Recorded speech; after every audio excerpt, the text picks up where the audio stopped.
Paz e graça, paz do Senhor a todos, queridos e amados irmãos. Mais um vídeo para vocês. Sinais. Muitos sinais. Esse ano de 2023, nós observamos muitos sinais. Sinais e mais sinais. Nunca houve tantos sinais como está acontecendo agora em 2023. Nós estamos no mês 2 de fevereiro e nós observamos que a terra geme devido à maldade do homem, devido ao homem a cada dia, a cada hora, a cada minuto, a cada segundo se afasta do Criador,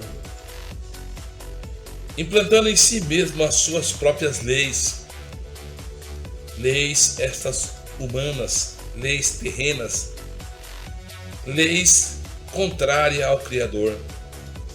Queridos, Jesus deixou para nós meditarmos na Escritura. Quando verdes todas essas coisas acontecer, sabeis que está próximo a vinda do Filho do Homem, Jesus Cristo, o Filho de Deus, e o Deus Pai cumprindo a sua palavra neste mundo.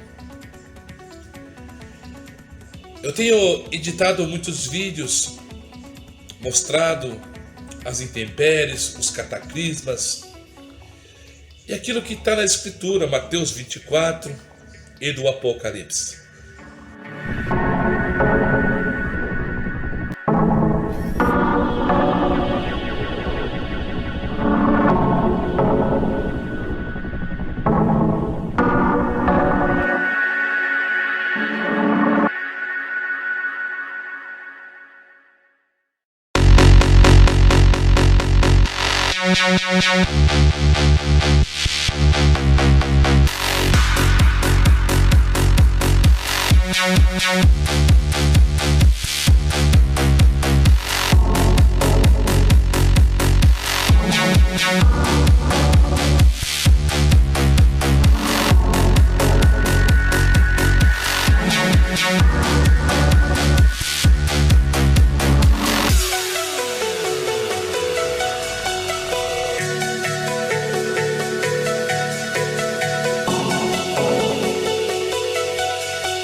Meu querido e amado irmão, eu também tenho trazido o alerta às pessoas dos falsos mestres, dos falsos pastores, dos mercenários, aqueles que buscam o teu dinheiro, propostas miraculosas, de engano, o qual esses mesmos que fazem isso têm o espírito do anticristo, o espírito do erro, e pregando a mentira e o engano. Eu tenho mostrado a escatologia, o qual Jesus ensinou, ao qual Jesus trouxe pela sua palavra que ia acontecer nesse mundo. Bem, se você ler Mateus 24, você vai ver lá que ele mostra para nós guerras, rumores de guerras, peste e fome. Mas isso seria só o princípio de dores, o começo de dores. Mas nós estamos observando que já passou por essa fase de dores e princípio de dores. Nós estamos vivendo agora o tempo do ecumenismo, nós estamos vivendo a lei do anticristo, daqueles que se punham contra Deus. Nós vivemos o tempo que a lei de Deus, a lei do Pai, a lei do Criador, as leis de Jesus, as leis colocadas por Deus, intermédio de Jesus e dos apóstolos, elas têm sido deixadas de lado, meus irmãos. A palavra diz bem claro que o anticristo, que o governo meia-meia da besta, que o governo político, pois o governo da besta é o governo político, ele ia se colocar contra Deus. Ele ia mudar os tempos e as leis, e assim tem acontecido. As leis do anticristo, as leis dos governos políticos do mundo todo, de esquerda, dos bodes, estão sendo implantadas, estão legalizando o pecado, estão legalizando tudo que é errado, se opondo contra Deus. Mas está escrito que o anticristo, que o governo meia-meia da besta, que é o governo político, ele ia se opor contra Deus. E o que Deus diz que é pecado, que é errado, que leva à morte, eles iam dizer que não. Eles iam se opor. Aliás, eles são opositores. Diabo. A palavra diabo quer dizer opositor.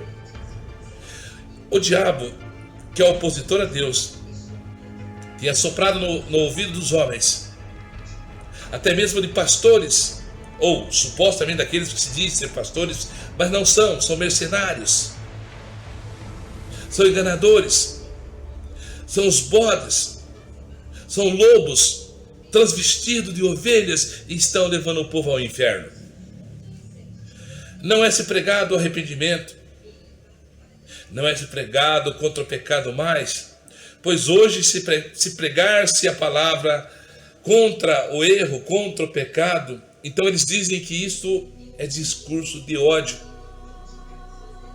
Devido ao pecado dos homens, devido às situações terríveis que estamos vivendo na terra, nós se enquadramos lá no capítulo 4 de Oséias, que diz que o homem somente engana, rouba, traz adultério na palavra, prostitui a palavra, engana com a palavra, mata, engana, enfim, todos os pecados estão instituídos ali, que Deus está vendo e mostrando.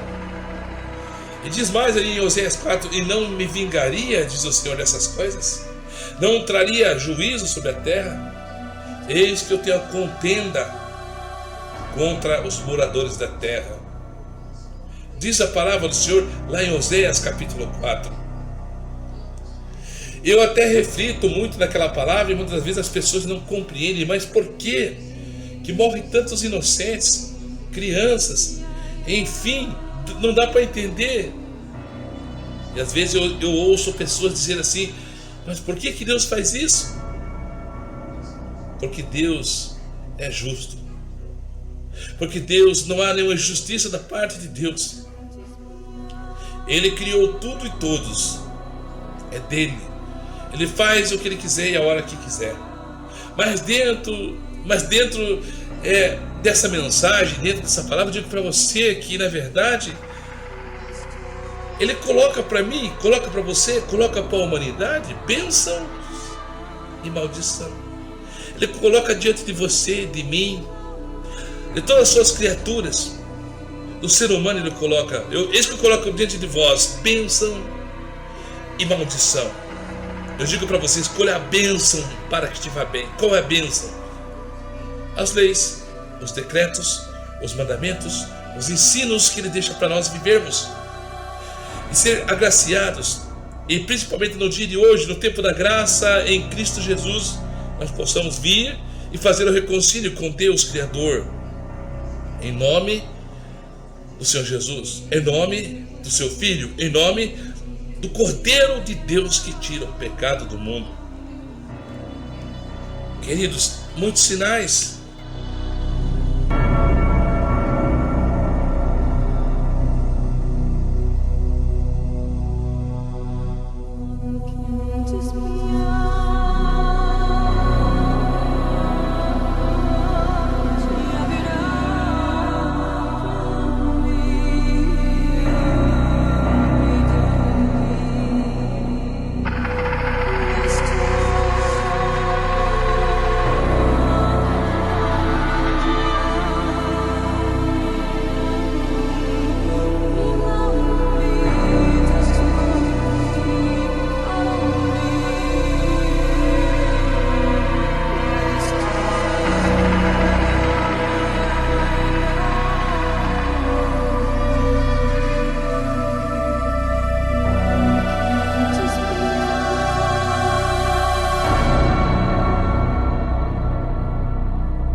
Sinais e mais sinais. As pessoas perderam o temor. Eu até digo assim muitas das vezes que se diz ter muitos ateus que não creem em Deus, mas quando a situação vem ao seu lado, quando o bicho pega, como se diz o outro, como se diz, né? Como dizemos muitas vezes, quando as situações ficam difíceis, quando a coisa realmente vem, aflora, explode e as pessoas veem a morte, até mesmo os ateus, eles gritam: ai meu Deus. Eles citam Deus, porque no seu inconsciente, na verdade, está lá o chip da verdade de Deus, da criação de Deus, que existe um ser mais supremo, que existe um Criador, e ali está gravado, que há um sentido da vida do outro lado, acabando esta. Então as pessoas gritam: ai meu Deus, mesmo sendo ateus. As pessoas se prostituem espiritualmente, dizendo, adulteram a palavra de Deus, desobedecem, são rebeldes. Mas quando vem o juízo de Deus, quando vem os cataclismas, quando vem a enfermidade, quando vem a diversidade da vida, aí eles querem Deus. Aí eles buscam Deus. Aí eles querem a ajuda de Deus. Sabe o que a palavra diz? A palavra diz que Deus não ouve pecadores. Hã? Nossa, que contradição, mas Jesus não morreu pelos pecadores? Mas a Bíblia diz que Deus não ouve pecadores. Agora eu vou ensinar você. Deus não ouve pecadores não arrependidos. Deus ouve pecador arrependido. Observe a oração lá do justo. Ou observe a oração lá do fariseu e do pecador. O fariseu dizia que tinha Deus, que obedecia a lei, mas ele estava desviado da verdade. Ele falava de Deus, projetava a Deus, ele dava oferta, ele dizimava, ele era um religioso, sentido carnal. Não era um religioso diante de Deus, porque religião quer dizer religar. Ele não era religado a Deus, ele era religado a um sentido humano. E ele orava, se exaltava, não sou como os demais homens que estão aí, ó. Eu dou o dízimo, eu dou oferta, eu jejuo 5 dias por semana. Aí vê o pecador, arrependido da sua desgraça. Ele começa a orar e diz: Senhor, eu não sou digno de olhar para os céus. Ele reconheceu a sua miséria. Ele não estava ligado a uma igreja, a um pastor, a um ministério, a uma placa. Não. Ele somente reconheceu: Senhor, eu não sou digno de olhar para o céu, eu sou um miserável pecador. Mas aquelas palavras, aquela oração vinha do coração. Aí Jesus diz: a quem vocês acham que Deus ouviu? O religioso que estava indo todos os dias na igreja, que jejuava, dava oferta, que se apresentava às pessoas, à sociedade, como um cristão, como um homem de Deus? A qual vocês acham que Deus ouviu? E Jesus dá a nos entender e mostra que Deus ouviu o pecador arrependido, e não aquele que estava dentro de um templo, dentro de uma igreja, se dizia ser cristão, até mesmo era um obreiro ou um pastor. Deus ouve sim o pecador arrependido. Deus não ouve pecador que não se arrepende. Se o pecador só quer fazer barganha, vou te dar 10 mil para receber mais 100 mil, 10 vezes mais. Olha, eu sou pecador, mas olha, Jesus é teu filho, mas eu não preciso obedecer os ensinos deles. Eu não preciso obedecer o ensino de Jesus. Deus, eu acredito no Senhor. Eu acredito que você fez o céu e a terra, mas só que eu não vou me batizar. Senhor Criador, Deus, eu acredito no Senhor, que o Senhor existe, que o Senhor fez o céu e a terra, mas eu não vou obedecer às leis, não, os novos mandamentos que Jesus deixou, eu não vou obedecer, não precisa. Eu creio no Senhor. Eu creio no Senhor, eu não preciso aceitar Jesus, não. Eu aceito o Senhor. Jesus também está no meu coração. Jesus não é açougueiro. Jesus não quer só seu coração. A Bíblia diz que vós sois o templo do Espírito Santo. Eu sou o templo, você é o templo. Ele quer fazer morada. Ele quer usar a sua boca. Ele quer usar o teu intelecto, o teu entendimento, o teu racional. Então você tem que viver aquilo que ele ensina. Então você tem que aceitar o convite de Jesus. Jesus disse: todo aquele que me confessar diante dos homens, a mim, eu também o confessarei diante dos anjos do meu Pai. Mas todo aquele que me negar, eu também o negarei diante dos anjos do meu Pai. O próprio Deus, o nosso Pai, o nosso Criador, disse: honrarei os que me honram. O próprio Deus disse isso. Honrarei os que me honram e desprezarei os que me desprezam. Não é porque Deus tem amor, ou é o amor, que nós devemos ignorar os seus mandamentos e leis deixadas por Jesus pelos apóstolos. Por isso que nós vemos nos dias de hoje, atuais, em 2023, daqueles que se diz ser supostos cristãos, mais de 60% dos brasileiros se diz ser cristão. Os idólatras se diz ser cristão. Os espíritas se diz ser cristão. Todo mundo se diz ser cristão de Cristo. Mas a palavra diz: nem todos aqueles que dizem Senhor, Senhor, herdarão o reino dos céus. A peneira de Deus vai peneirar. Muitos chamados, poucos escolhidos. Querido, não busque a Deus somente na hora da tua necessidade, não. Busque a Deus em nome de Jesus, sabendo que Ele é teu Pai, teu Criador, que te ama e quer te salvar. Mas para te salvar, para te dar a herança eterna, tem que haver uma mudança de vida, tem que haver uma mudança de vida diante do Senhor. Tenho que obedecer aquilo que Jesus disse: vocês querem vir após a mim? Vocês querem vir? Então tome a tua cruz e siga-me. Renuncie a si mesmo, tome a tua cruz e siga-me.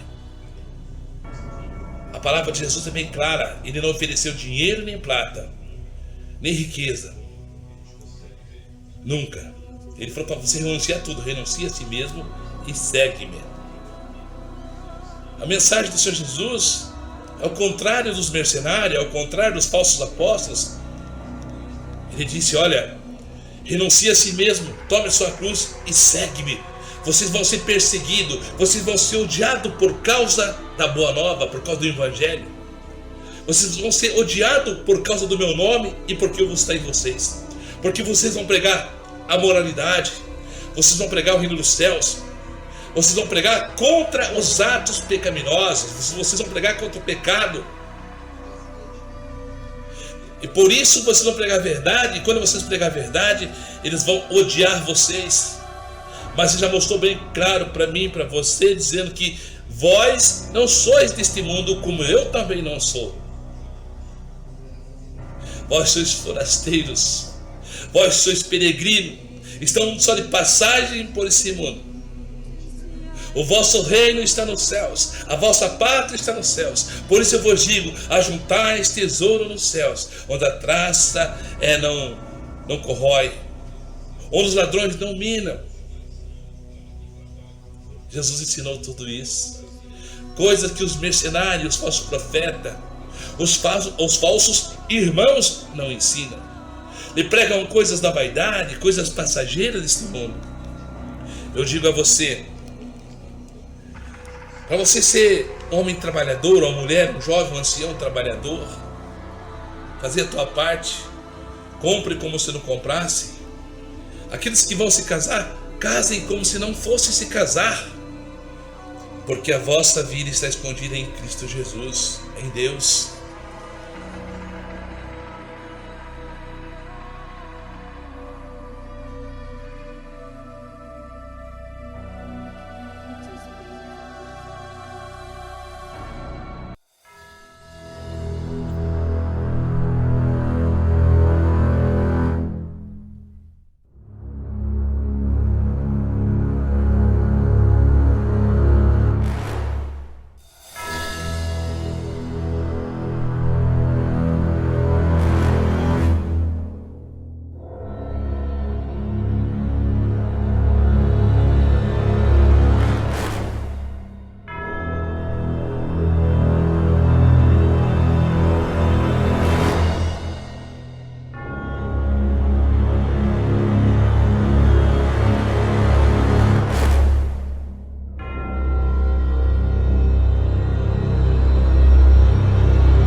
dia depois da visita de Joe Biden à Ucrânia, o presidente da Rússia anunciou a suspensão do último acordo nuclear firmado com os Estados Unidos. Vladimir Putin subiu o tom e fez novas ameaças e acusações contra potências do Ocidente que estão apoiando a Ucrânia.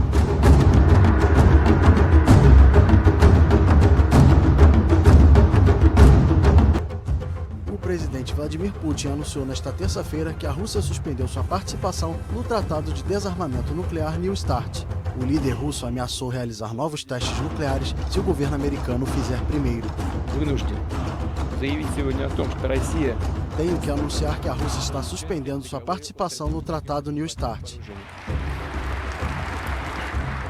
Элиты Запада не скрывают свои цели. Нанести России, как они говорят, это прямая речь, стратегическое поражение.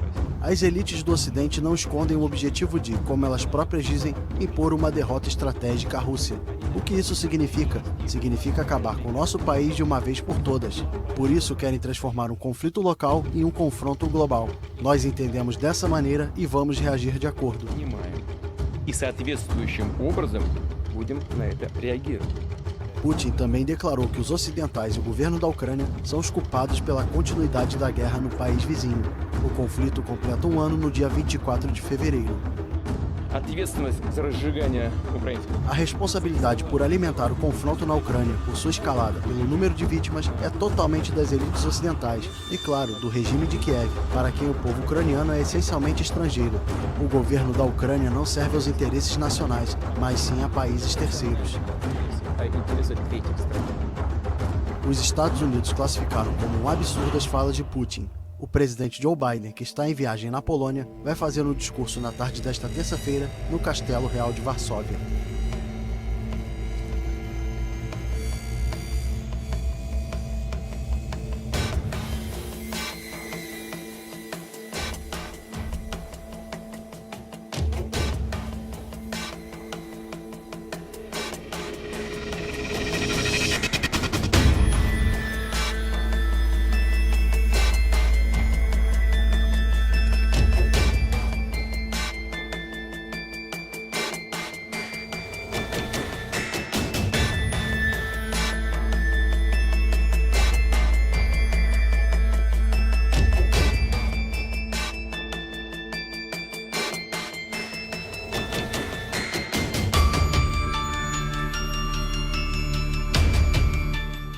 Perto da hora do fim do mundo. Nesta terça-feira, o Boletim de Cientistas Atômicos atualizou o relógio do juízo final, que mede simbolicamente o fim dos tempos. A humanidade saiu de 100 para 90 segundos para meia-noite, ou seja, o mundo jamais esteve tão perto do cataclisma planetário. O grupo, que descreve o relógio como uma metáfora do quão próximo está a humanidade da autoaniquilação, atribuiu o avanço à guerra na Ucrânia, às tensões nucleares e à crise climática. A cada ano, a Junta de Ciência e Segurança do Boletim e patrocinadores, entre eles 11 vencedores de prêmios Nobel, tomam a decisão de reposicionar os ponteiros. Quando criado em 1947, depois da Segunda Guerra Mundial, o relógio marcava que faltavam 7 minutos para meia-noite e chegou a ficar a 17 minutos para o horário do apocalipse ao fim da Guerra Fria. Mas desde janeiro de 2020, o relógio marcava 100 segundos. As palavras do líder russo foram ditas hoje, durante um discurso direcionado à elite econômica e militar do país. Às vésperas da invasão da Ucrânia completar um ano, Putin afirmou que a guerra vai continuar. O russo também disse que os Estados Unidos e os europeus querem destruir o seu país e que é impossível vencer a Rússia em campo de batalha. A própria Folha de São Paulo escancarou em um editorial o quanto a guerra da Ucrânia ela foi capaz de fortalecer e consolidar uma nova ordem mundial. E o Brasil faz parte dessa nova ordem, e o que a gente percebe e o que a gente vai trazer para vocês na análise de todo esse contexto é gravíssimo. Também teve decisão recente aqui no Brasil acerca de proibição de liberdades que consolidam essa nova ordem mundial. E por fim, na Nicarágua agora, algo absurdo e abjeto acaba de acontecer.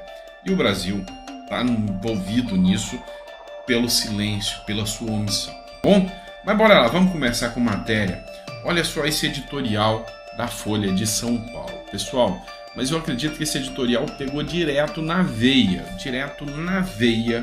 do que realmente está acontecendo após a guerra da Ucrânia, após esse momento maluco que o Brasil vem vivenciando. Folha de São Paulo. Primeiro ano da guerra da Ucrânia consolida uma nova ordem mundial. Um ano após os primeiros mísseis russos atingirem a Ucrânia, o mundo passa por uma transformação geopolítica tão incerta quanto o desfecho do maior conflito na Europa desde o fim da Segunda Guerra Mundial. A questão geopolítica no mundo tá assim virando de cabeça para baixo.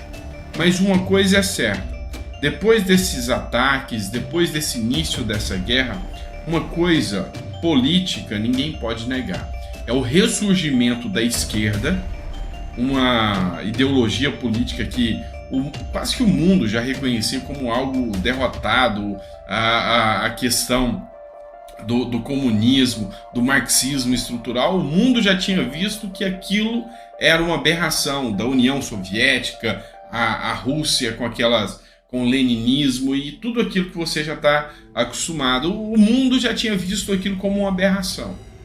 Entretanto, isso veio ganhando força e basta você olhar o mapa da América Latina hoje, está tudo vermelho, tá? Lá nos Estados Unidos elegeram o Biden, tá? Que só não se declara comunista porque é um país, um dos maiores defensores da liberdade que pode se ter, e mesmo assim colocou um cara de esquerda no poder. Ou seja, a gente vê que tá havendo um avanço dessa cultura progressista, e isso é arriscado para qualquer, para o mundo como um todo. Porque se a gente for olhar dentro da análise dessa nova ordem mundial, o interesse deles é a dominação do povo e não a manutenção das liberdades, tá? E vocês querem um exemplo sobre isso? E aqui a própria Folha de São Paulo, nesse editorial, fala isso. Vocês querem um exemplo disso, da dominação, do controle da geopolítica? Olha só isso aqui, tá? E tem a ver com o Brasil. Matéria também na Folha de São Paulo. A Alemanha faz retaliação e veta a exportação de blindado brasileiro após Lula negar munição para a Alemanha, para a Ucrânia, tá? Então, vamos entender isso aqui. Lula tá querendo pagar de paz e amor, o Lula paz e amor, o Lula Mandela, né? O que acontece na prática? Na prática, a economia pós-guerra, a economia durante a guerra, ela gera uma demanda, tá? Ela gera uma demanda que faz a economia girar. Então você acha que toda guerra só causa caos? A guerra faz a economia girar. Então é por isso que muitas pessoas não entendem. Mas por que a guerra existe? A guerra só destrói tudo, destrói. Não, é interesse pessoal, é interesse dos grandes magnatas, porque ela faz a economia girar. Você produz material bélico e vende. Então, mais ou menos assim, vamos criar uma sementinha de guerra ali entre a Ucrânia e os Estados Unidos. Presta atenção. Vem e fala, Ucrânia, entra na OTAN. Aí ele sabe que isso vai incomodar a Rússia. E a Rússia pode declarar guerra. Então, a Rússia vem e fala, não vou aceitar, vou declarar guerra contra a Ucrânia. E aí os Estados Unidos vê a oportunidade de preparar armas, material e vender para a Ucrânia. Ou seja, ele cria uma demanda de guerra. E se eu sou um produtor de material bélico, eu vou vender esse material. O que aconteceu com o Brasil? O Brasil está querendo pagar de paz e amor para essa questão da Rússia e Ucrânia. Por quê? Porque Lula tem um alinhamento ideológico com a Rússia, que declaradamente ali é um país de esquerda com visão comunista, tá? Mas o que é o grande ponto aqui, o grande elo aqui? Ele se negou a vender material para a Ucrânia. E isso não pegou bem, isso não deu muito certo para o Brasil. Por quê? Porque ele não vende para a Ucrânia, mas vende para outros lugares. Por exemplo, 156 blindados do Brasil seriam vendidos para a Argentina. 144 blindados do Brasil seriam vendidos para as Filipinas. Ou seja, eu não vou me envolver com guerra, mas eu ganho dinheiro vendendo material bélico, produzindo armas de guerra. Então, não dava muito certo, né? Ou seja, mostrou que o Brasil tem um alinhamento mais ao lado da Rússia. A Alemanha não gostou nada disso, mas o material que a gente produz aqui usa a tecnologia alemã. Então, para a gente poder fazer a venda, a gente precisa da autorização alemã. E aí a Alemanha falou, não autorizo vocês a venderem material para as Filipinas, a não ser que vocês se posicionem na guerra. Ou seja, essa nova ordem mundial que está sendo criada, ela está estabelecendo e forçando que todos tenham um alinhamento. E hoje, tá? Se você analisar hoje, tem duas alas que brigam pelo poder. Uma ala pró-Estados Unidos, uma ala Rússia, tá? Que estão nessa briga. E Lula vai ter que acabar tomando uma decisão. E esse discursinho dele, Lula, paz e amor, não está convencendo muito, tá? E dentro dessa questão da nova ordem mundial, qual que é o ponto, tá? de convergência aqui? Eles querem retirar as liberdades do povo. Eles entenderam que para a massa dominar, ou seja, para que os governos, os governantes sejam tratados como reis, sejam reestabelecidos aquelas mordomias como se fossem monarquias, eles têm que calar o povo. Aqui, em fórum da Unesco, brasileiros defendem maior controle estatal sobre o discurso da internet. A liberdade do povo, a liberdade do cidadão, do catador de lixo, a liberdade do cara que sai da roça, que nem eu, estuda, ganha conhecimento e ganha estrutura, incomoda os grandes, incomoda os poderosos. Então, o melhor caminho que eles têm é tirar a nossa liberdade e nos calar. E aqui, eles querem eliminar qualquer discurso contrário a essa nova ordem que possa existir na internet. E isso aqui não é uma coisa que está rolando só no Brasil, não. O Brasil é adepto disso aqui. Vou te dar um exemplo claro sobre isso aqui. Olha só o que o Eduardo Girão postou. Nicarágua tem já essa regulamentação das redes sociais da internet. Olha só. Ditadura da Nicarágua. Bispo opositor por falar nas redes é condenado a 26 anos de prisão. Tá? Você está vendo isso acontecer aqui no Brasil? Para ser claro para vocês, o Lula é apoiador do Ortega. No Brasil, quem apoia mesmo Daniel Ortega? Lula, tá? Olha só, eu vou fazer uma leitura do trecho aqui do que o senador Eduardo Girão colocou. O bispo Rolando José Álvares foi condenado a 26 anos de prisão pelo suposto crime de difusão de notícias falsas pela internet, que foi considerado como traição à pátria. A Nicarágua vive uma ditadura desde 2007, quando Daniel Ortega chegou novamente ao poder. O bispo é membro da Conferência Episcopal. Pronto, falei. Mas vamos lá. O que acontece? Tá? O que é a grande questão aqui? É o que eles querem, é o que eles procuram. Criar um sistema onde todo aquele que for opositor ao sistema implantado, tá? É o sistema implantado, é considerado um traidor, é considerado um antidemocrático, é considerado um condenado, é considerado um terrorista. Então, se você faz qualquer manifestação contra o governo, é cadeia.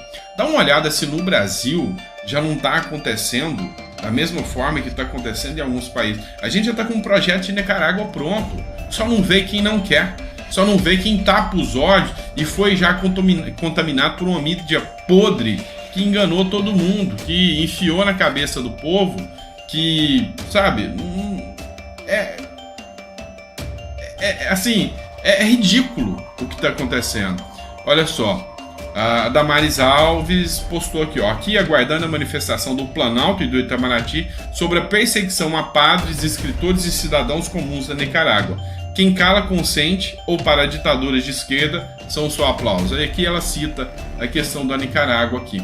Tá, então assim, a gente vê que a gente está caminhando para esse sentido aí e, sabe, a mídia vem, sabe, de maneira tosca, escondendo isso e colocando isso como se fosse tudo normal. E não é, tá? E não é.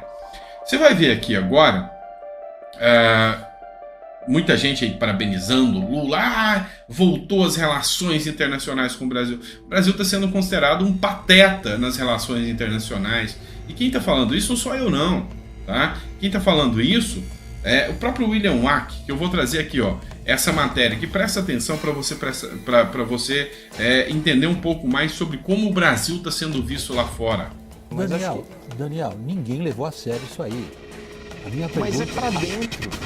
Ok, mas o que ele fala repercute lá fora. E essa boa vontade em relação ao Brasil por questões ambientais, ele está se esforçando para jogar fora com esse tipo de posicionamento que é visto como coisa ridícula lá fora, em bom português. A imprensa alemã, por exemplo, passou a atacá-lo. O tratava como pai dos pobres, defensor da floresta, dos povos originários. O trata agora como um cúmplice objetivo de um ditador com um neo-imperialismo, cometendo crimes de guerra e violando de forma brutal os princípios elementares do direito internacional. Ninguém precisa falar mais?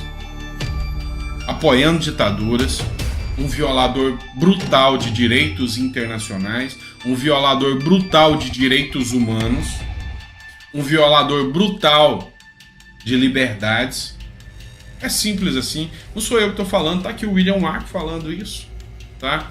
Então, assim, vocês têm que entender que essa nova ordem que vem consolidando o mundo tem dois lados da briga. E qual o lado que o Lula vai querer assumir, tá? Então, assim, é muito complicado, é muito grave tudo isso que a gente vem assistindo. E assim, muita gente sem conseguir entender os reais objetivos de toda essa sanha, toda essa ganância na busca do poder e na manutenção do poder, mesmo que isso custe a nossa democracia e a nossa liberdade.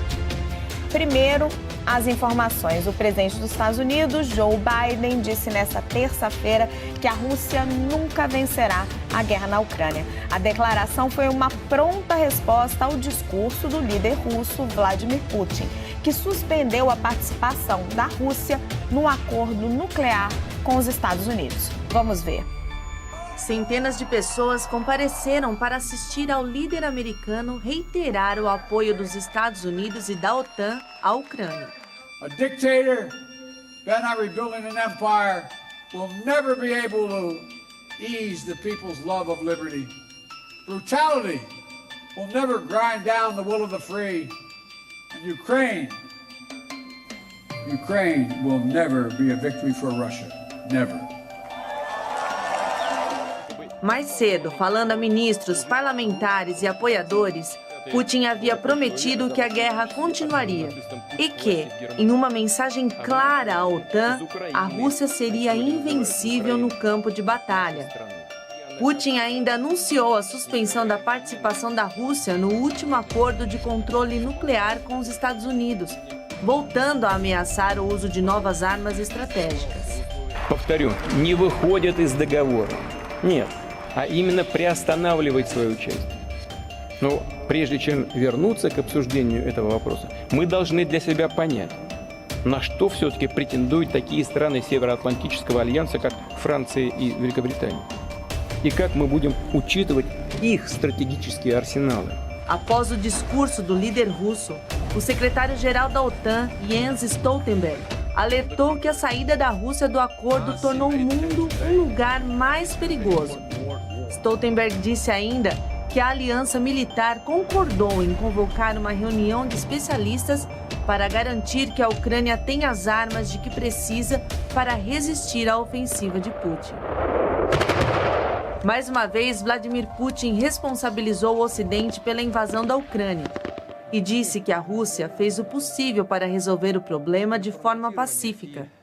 Segundo o presidente russo, a guerra é o resultado da busca dos países ocidentais, liderados pelos Estados Unidos, por um poder ilimitado nos assuntos globais.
Rogers!